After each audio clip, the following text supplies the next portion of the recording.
Hi అండి. Hello. Welcome back to Swarnasri kitchen. మీ స్వర్ణ. ఈరోజు మన స్వర్ణశ్రీ కిచెన్లో మరొక కొత్త రెసిపీ తోటి మీ ముందుకు వచ్చాను. సూపర్ అండ్ సూపర్గా ఈ పచ్చడి అయితే చేశానండి. వీడియోలోకి వెళ్ళిపోదాం రండి ఎలా చేసుకోవాలో. ఇప్పుడు క్యాప్సికమ్ పచ్చడి ఎలా తయారు చేసుకోవాలో చూపించబోతున్నాను. ముందుగా నేను క్యాప్సికమ్ను తీసుకున్నాను, శుభ్రంగా కడుక్కొని ఈ విధంగా ముక్కలుగా చేసుకున్నాను. ఒక కప్పు ముక్కలు అయితే తీసుకున్నాను. అయితే ఒక చిన్న సైజు టమాటాను కూడా తీసుకొని ఇలా ముక్కలుగా చేసుకొని పక్కకు పెట్టుకున్నాను. ఇప్పుడు ఎండుమిర్చి ఒక 10 ఎండుమిర్చి తీసుకున్నాను. తర్వాత వెల్లుల్లి రెబ్బలు 4-5, చింతపండు ఒక నిమ్మకాయ సైజ్ అంతా, కరివేపాకు, ఇంకా కొత్తిమీర, సాల్ట్, ఇంకా 2 చిటికలు పసుపు కూడా వేసుకుంటాను. చాలా అంటే చాలా బాగుంటుంది, సూపర్గా ఉంటుందండి. ఈ పచ్చడిని ఎవరు చేయని రకంగా చేసి చూపిస్తానమాట. చాలా అంటే చాలా టేస్టీగా ఉంటుంది. రోటీల్లోకి, చపాతీల్లోకి, ఇంకా దోశల్లోకి, ఇంకా ఇడ్లీలోకి, రైస్లోకి అయితే సూపర్ కాంబినేషన్. మరి ఇంకెందుకు ఆలస్యం చేయటం, రెసిపీలోకి వెళ్ళిపోదాం రండి. ఇప్పుడు పచ్చడి ప్రిపేర్ చేయడం కోసం ముందుగా స్టవ్ ఆన్ చేసుకొని ఒక కళాయి అయితే పెట్టుకోవాలి.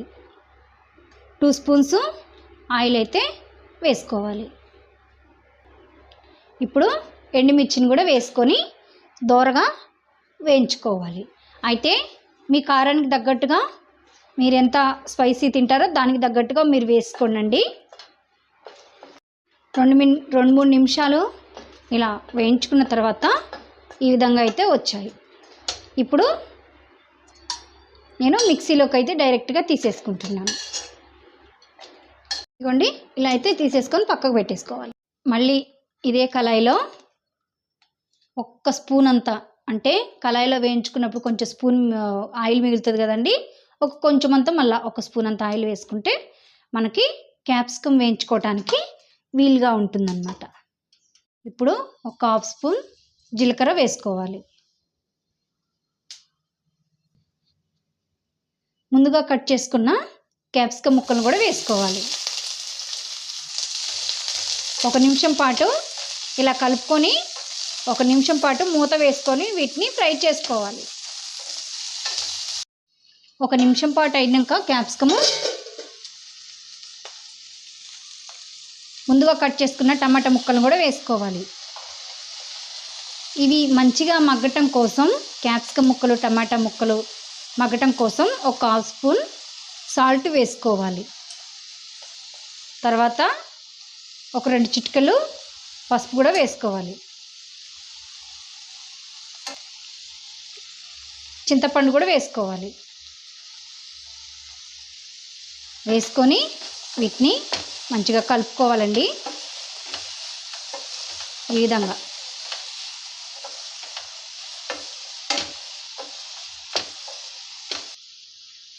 ఇప్పుడు వెల్లుల్లిపాయలను కూడా ఇలా వేసుకొని 2-3 నిమిషాలు వీటిని మంచిగా ఉడికించుకోవాలి మూత వేసుకొని.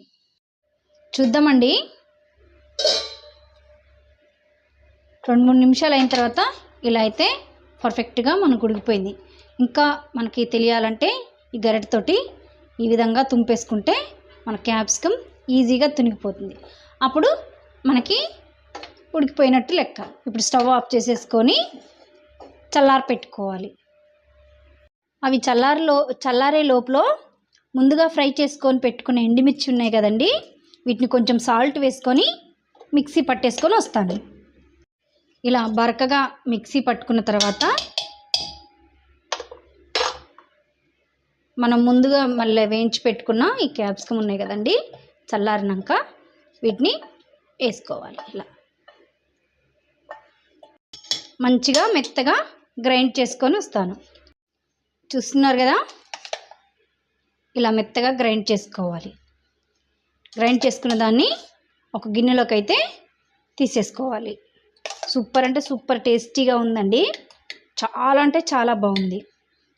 చట్నీ పోపు పెట్టుకోవడం కోసం ముందుగా మళ్ళీ స్టవ్ అంటించుకొని నేనైతే ఒక కళాయి అయితే పెట్టుకొని 2 స్పూన్స్ ఆయిల్ అయితే వేసుకుంటున్నాను.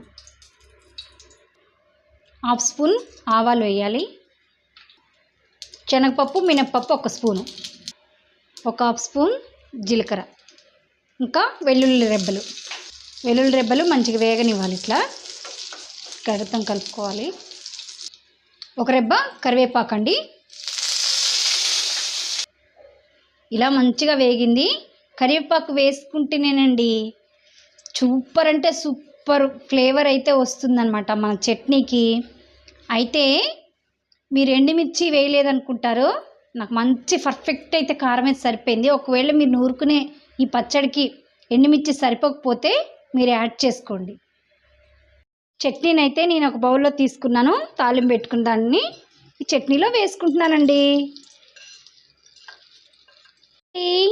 చాలా టేస్టీగా సింపుల్గా చేసుకునే ఈ క్యాప్సికమ్ చట్నీ మీరు కూడా చూసినారు కదా.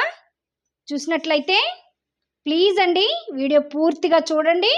చూసినాకనే ఒక లైక్ చేయండి. స్వర్ణశ్రీ కిచెన్ని సబ్స్క్రైబ్ చేసుకోండి, షేర్ కూడా చేయండి. Thank you for watching.